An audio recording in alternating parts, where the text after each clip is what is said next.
Hey guys, welcome back to Strong Successful Male. So for today, going to go over a story titled My Soon-to-Be Ex-Wife Came Out in Early December. I Can't Move On. And guys, this is a story about a guy who's sharing his situation and story about how basically, like the title says, in December, his wife ended up coming out to him, okay? He basically noticed some very strange behavior in her around Thanksgiving, and this continued on to December, and then lo and behold, one day when he came home from work early, he found her at home with another woman. And as you can imagine, guys, this came to a huge shock to him, and now obviously they are divorcing, and this guy's a mess. I mean, he really is really hurting, really going through some very hard times and just simply does not know what to do to get back on track. So I'm going to go through his story here and see how this all unravels. And at the very end, as he's looking for counsel and advice, I'm going to give some advice and things that he can do to really help get his life back on track one day at a time, because he's definitely hurting here. And guys, you know, I've done a lot of stories, as you know, about situations like this where you have guys that are good husbands, good boyfriends, good fiancés, and things turn out, they discover that their wives or girlfriends are either cheating on them, or they want to have an open marriage, or some betrayal in some case, okay? And it's sad, it's unfortunate. And these guys learn the hard way about how things can go in this world with women. But in this situation, unlike the others, this is a case where she's cheating with another woman. She's obviously probably coming to terms later in life about who she really is, that she's gay and she's attracted to women. And in no way does cheating and lying and having an affair, is that okay? It's not. But in this situation, I mean, it is different, okay? And obviously the guy's reacting to this in a different way as if it was with her with a different guy. You know what I mean? So I'm going to go through the story here, and I'm going to jump right into it, and you're going to see what I'm talking about. So, starts off, my world is upside down right now. My life feels fake right now, and I just want to know how to get back to living my life. So this whole scenario goes back to Thanksgiving. In my house, Thanksgiving is one of the few times a year I can just relax and take a drink. So I got a little buzzed, but my wife got wasted. Towards the end of dinner, I was washing the dishes, and my wife stumbled into the kitchen. She was a crying mess, and I asked her what was wrong. She slurred her words so badly I could only understand, "I'm sorry." I took her to the bedroom, got her a glass of water, and laid her down. That was the day I started wondering what was going on with her. Well, I guarantee you, she was probably obviously thinking about what's been going on with her. And obviously the affairs has probably been going on for a bit, and she got drunk and emotional, and maybe she was thinking about telling the guy that night, who knows? But nevertheless, it's on her mind. And there goes the ambulances again.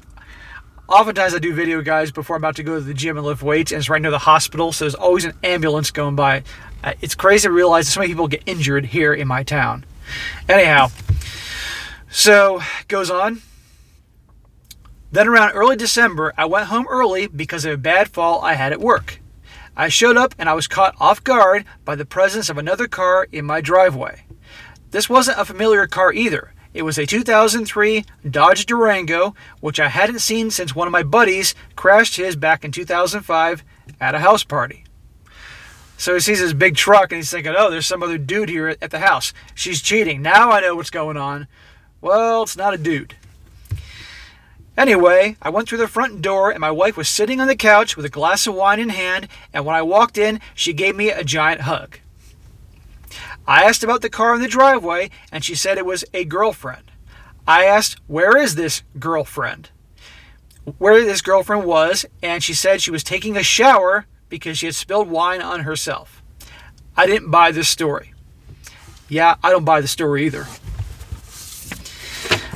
I just felt in my gut that she was lying to me. So I asked again, and she fed me the same story. She can't admit it. Sounds like she came close to admitting it when she was trashed on Thanksgiving, but right here, when the girlfriend is right there in the house, she's not going to admit it. I had an idea pop in my head at that moment. I just sat down and said, I already know. That's why I came home early. Me and my buddies quit playing poker because I had an Oscar-worthy poker face, and that came into play here as well. She looked petrified and said, "No what?" I told her that I already know and that I deserved to hear it from her. She broke. I don't think this would have worked if she hadn't already been drinking.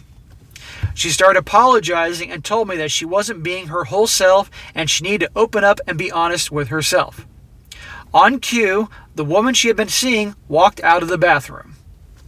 The woman froze when she saw me, then sat down next to my wife and held her hand tightly. That was when it clicked for me. My poker face is good, but not that good. My wife said, "I'm sorry you had to find out like this, but I can't keep pretending and wasting my life like this." He then goes on to say the F word multiple times, and it says, "This part makes me feel like a sissy." The combination of being a shell-shocked, disrespected, and sad became overwhelming, and I couldn't help but shed a few tears. I refused to sob. I told the strange woman to leave my house immediately, and she at first refused. That's some nerve. This is his house. He comes home to find his wife there and her in the shower after obviously they were having a little fun together. And the wife's upset and admitting what she's obviously cheating. And this woman refuses to leave. This is his house. He's lucky that she didn't get thrown out. He's lucky he didn't call the cops. I mean, she's lucky he didn't call the cops because you're going to find out this house is completely in his name. I'm not an intimidating person or aggressive person, but I threw my coffee table across the living room near my dining table. She looked scared, and I almost sociopathically calmly told her to leave once more. She tried to again state that she wasn't going anywhere, but my wife basically pushed her out. You know, this is starting to sound like the show Friends. If any of you guys watched it, most people watched that show where the character Ross in the beginning of the season when it first started out, where basically his wife was leaving him for another woman.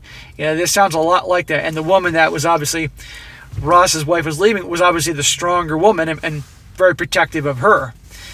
And this situation, she comes out immediately, holds her hand, and is the one obviously comforting the wife, and of course the Dodge Durango. So she's obviously the more masculine one of the two. She came back in and started apologizing and saying shit like, "You're my best friend and I still love you." At this point, the pain of falling off the ladder onto tile and picking a stone coffee table had taken its toll on my back. I crumped down and laid on my ottoman.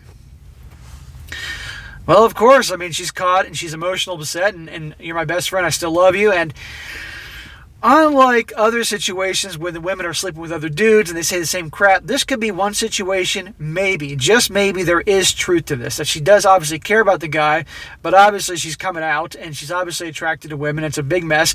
I'm not justifying her actions, okay? Cheating is wrong. Having an affair is wrong no matter what.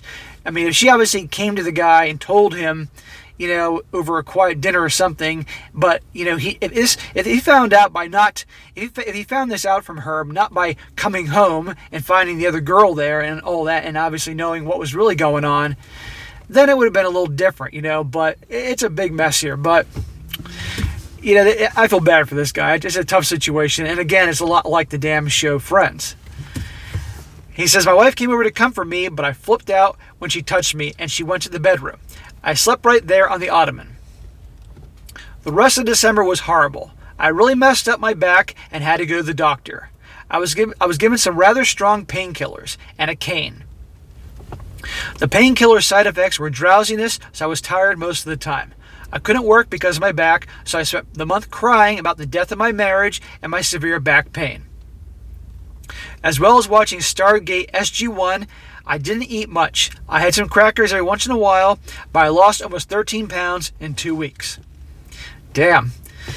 Well, get rid of the holiday weight. One silver lining there.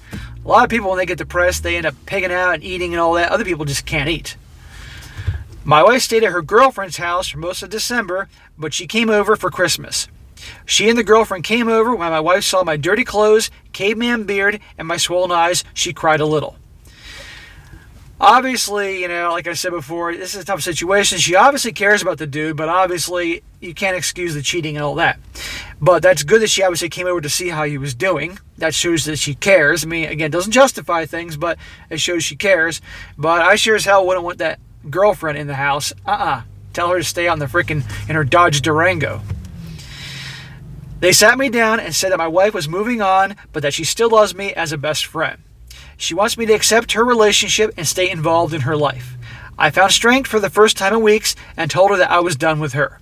She had broken me and I wasn't going to stand around and congratulate her. She left me alone with a broken back and broken heart. You can't blame this guy. I mean, even if obviously this guy obviously is dealing with this right now. And one day he'll come to terms, and when the emotions go away, he'll come to terms and say, you know what, ultimately, if she was obviously attracted to women, not men, and she's gay, and obviously it wasn't going to work, and he could probably look at it from a different perspective. But right now, this is all new.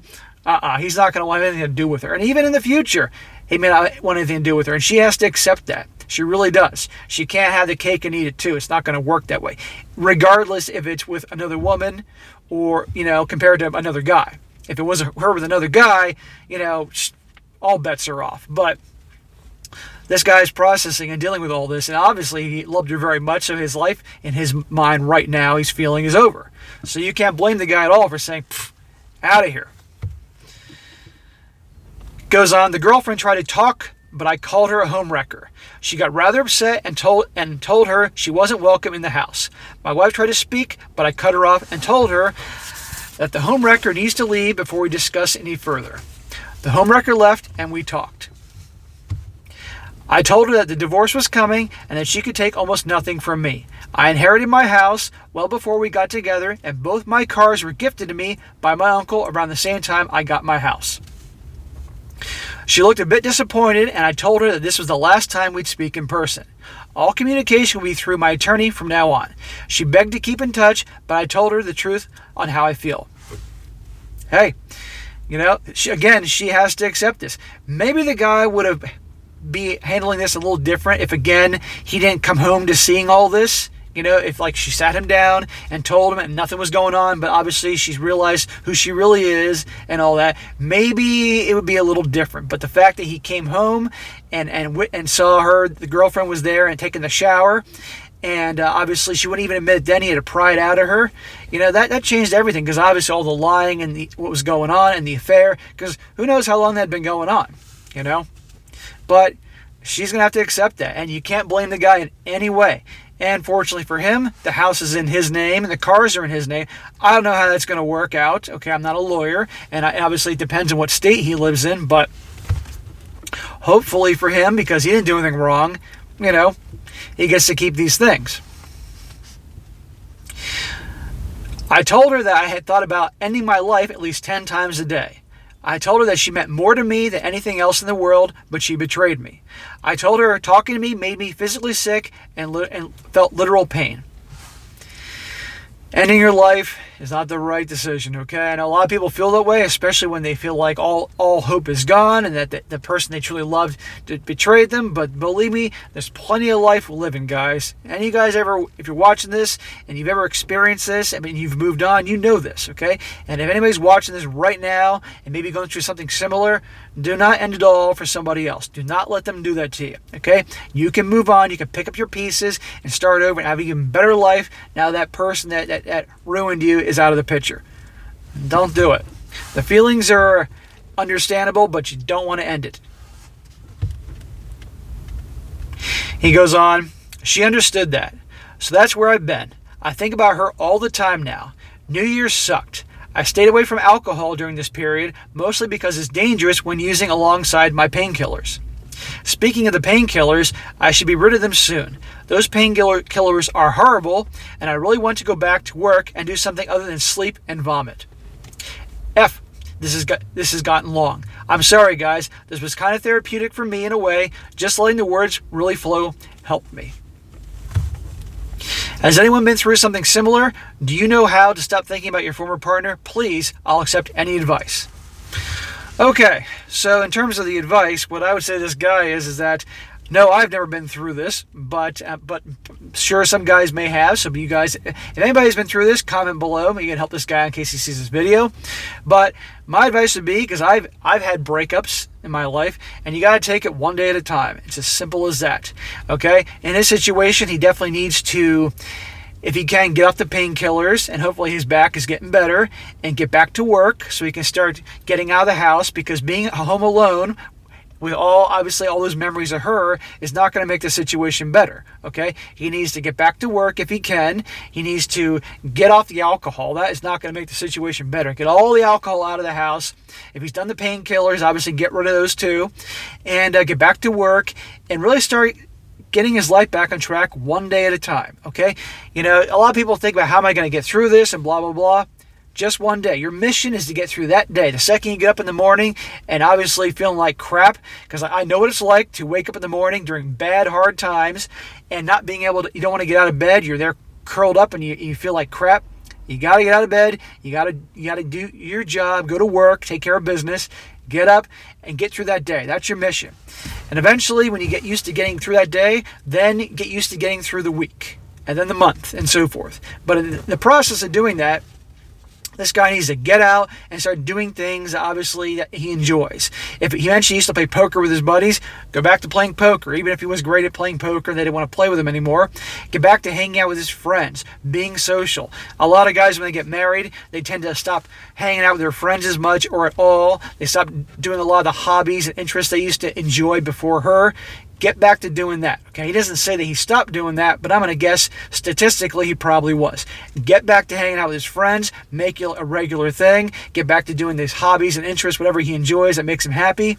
Get back to being his old self before her. Okay, and I would highly recommend to this guy, if he is physically capable after his injury, to some way, somehow get back to exercising and working out, joining a gym. If he has injuries because of his back and he literally can only just walk, then go out for a walk every day. And as he gets better, then maybe a little bit of a jog. And then maybe if he can, join a gym and start doing other things there. Believe me, he'll feel better. And again, meeting new people. And at that point, start really looking at his life. I would recommend that. Start looking at your life and say, where do I want to go at this point right now? Obviously, he's going to have no interest in women for a very long time, and that's fine. And for him to start to be happy being on his own, building a life that he really enjoys with his friends, with his family, other family, of course, hopefully, and doing things he enjoys, pursuing his interests, his purpose, finding out what he wants to do the rest of his life, Who knows? And let that purpose be his reason for getting out of bed every morning and going from there and bringing happiness to his life. Okay? And as for his ex, hopefully the divorce goes smoothly, because obviously he didn't do anything wrong, but we all know darn well lots of guys don't do anything wrong and they still get hammered in the divorce process. But hopefully for this guy, and hopefully this woman, if she actually really cares about him, if she sincerely is sorry for hurting him and wants the best for him, then she ought to, at the very least, for the pain she's caused and what's happening, whether this will happen or not, certainly be very kind in terms of the divorce process. Even if she was obviously entitled to various things, that she passed on those things, or at least the bare minimum, at least for him, for what she put him through. That would be the honorable thing to do. Is that going to happen? Probably not, but you never know about people, so who knows? So, and that way then he can move on with his life, and I really hope this guy has a good life. And obviously he's going to have to learn to really pay attention to everything and so forth. But it sucks. And again, this sounds like that episode, the show Friends, for any of you guys that used to watch that show way back in the day. So, but anyhow, guys, if you're in a situation like that, it's not worth ending it over. You can always start over, get your life back on track. There's so much things in life worth living for, and you can't let one person just completely ruin it all for you. It's not worth it. So, all right, guys, that is it for today. Be sure to comment down below. Let me know what you think about this, and be sure to like the video, share with your friends, and subscribe. And I'll catch you next time.